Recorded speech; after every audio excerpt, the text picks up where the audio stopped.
Assalamualaikum warahmatullahi wabarakatuh. Salam sejahtera semua. Kita akan lihat organen yang berikutnya dalam pelajaran kita pada kali ini. Selepas kita belajar tentang nukleus, bagaimana nukleus control the cell activity, berikutnya kita belajar tentang ribosom, iaitu penghasilan polypeptide, production of the polypeptide, synthesis of polypeptide. Kita juga dah belajar tentang rough endoplasmic reticulum, iaitu aided in the formation of the secretory protein by transport and modification of polypeptide. Kita juga dah belajar tentang smooth endoplasmic reticulum melibatkan other metabolic activity. Kali ini kita akan belajar tentang Golgi apparatus. Setiap organen yang kamu pelajari ini harus kamu mampu kaitkan antara satu demi satu, bagaimana perkaitan antara mereka. Apabila kita nak belajar tentang Golgi apparatus, kita mesti ingat tentang endoplasmic reticulum balik. Endoplasmic reticulum akan menghasilkan transport vesicle. Ini transport vesicle yang arise daripada endoplasmic reticulum. Apa bahan yang ada dalam transport vesicle ini? Bahan yang ada dalam transport vesicle ini adalah semua products of ER, meliputi beberapa bahan. Yang pertama adalah modification of polypeptide. Polypeptide yang dah dimodifikasikan. Ada dalam ini lipid, ada dalam ini karbohidrat. Transport vesicle akan bergerak daripada ER menuju kepada Golgi apparatus. Permukaan Golgi apparatus ni ada sangat special. Dia ada polarity. Apa kita nak bincangkan tentang polarity itu? Polarity ini bermaksud opposite. Ada bahagian yang menghadap ER. The face that facing the ER kita namakan sebagai cis face. Ini cis face. Manakala ada lagi satu permukaan Golgi body, iaitu kita namakan sebagai transface. Transface adalah a face of the Golgi body that facing the plasma membrane. Ini transface, ini cis face.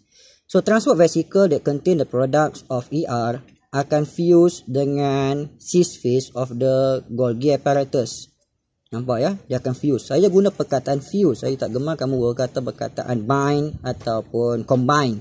Perkataan fuse bermaksud membrane bertaup dengan membrane. So apabila transport vesicle fuse dengan Golgi apparatus, the Golgi apparatus akan receive all the products there. Produk-produk tersebut akan dijalankan satu lagi proses yang kedua, iaitu dia akan undergo the modification. All the products of ER akan undergo modification pada setiap tubul-tubul yang ada pada Golgi apparatus. Oleh jadi demikian, struktur Golgi apparatus juga akan dilabel sebagaimana kamu melabel struktur rough ER. Dia mesti terdiri daripada tubul by tubul. Apa yang membezakan antara tubul pada ER dengan tubul pada Golgi apparatus? Tubul pada Golgi apparatus are not forming a network. Dia tidak akan connected one another. So apa yang kamu boleh lihat dekat sini, satu tubul dengan satu tubul lagi dia akan membentuk keadaan seperti stack off. Stack off ni bermaksud susunan seperti berpinggan ya. Stack, one stack, second stack, third stack dan another stack. So this is a stack of the tubule. So bagaimana kita nak bincangkan Golgi apparatus? Ini Golgi apparatus. Golgi apparatus is a stack of flattened membranous tubule and sacs. SAC, kantung itu ataupun membran tubul-tubul situ akan disusun secara stack. So kita dah belajar tentang first function, iaitu Golgi apparatus receive the products of ER. Golgi apparatus undergo the modification of the product. Sepanjang melalui satu stack tubul dan satu lagi stack tubul, dia akan melakukan proses modification. Yang berikutnya Golgi apparatus akan sort all the products. Dia akan susun semula, sort, and then dia akan wrap all the product into the secretory vesicle. So apa 4 perkara yang saya sebut tadi? Receive, yang kedua modify, yang ketiga sort, yang keempat adalah package. So ada 4 perkara yang akan berlaku sepanjang Golgi apparatus ini. Semua produk yang package dalam secretory vesicle akan bud off. Saya suka guna perkataan bud off. Bud ni perkataan Melayunya kita panggil tunas. Dia akan menghasilkan satu tunas, dan tunas akan dilepaskan dalam bentuk secretory vesicle. Secretory vesicle ada matlamat dia. Some of secretory vesicle akan bergerak menuju ke plasma membrane. Di sini produk yang berada di dalam ini kita panggil sebagai secretory protein. Setengah daripada secretory vesicle tidak akan dilepaskan keluar. Produk yang ada dalam ini kita namakan sebagai hydrolytic enzyme. So, structure circulatory vesicle ini sekarang kita dipanggil sebagai lysosome, dan lysosome only found in the animal cell.